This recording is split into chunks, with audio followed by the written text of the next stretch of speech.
indifférence généralisée de la communauté internationale, le bruit des balles siffle au Nord Kivu. L'Est du Congo est dévasté par une guerre depuis 30 ans. Des crimes contre l'humanité, des millions de morts.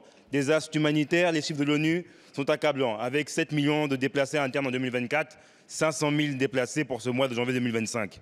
Les causes du conflit sont économiques. L'or, le coltan, le sous-sol congolais regorge de minerais stratégiques, minerais de sang, tant leur présence a causé tant de morts. Nous ne pouvons pas fermer les yeux face aux violations du droit international, demeurer silencieux face au soutien militaire du Rwanda au M23.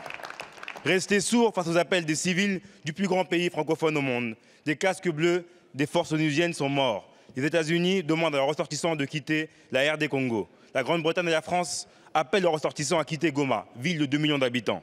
Mais où iront les civils alors que leur coltan continue d'être acheminé pour la fabrication de nos téléphones? Alors, allons-nous rester immobiles face à la crise subie par le pays disposant de l'une des plus grandes forêts du monde?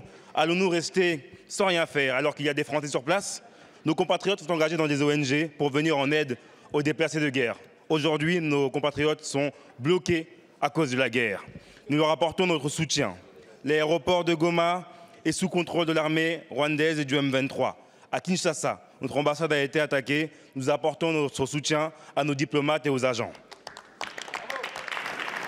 Merci à l'international, la parole de la France est devenue inaudible diplomatiquement à cause du « en même temps » du président. En mars 2023, Macron, bière à la main à Kinshasa, fait la fête et timidement pour parler de ce qui se passe à l'est du Congo.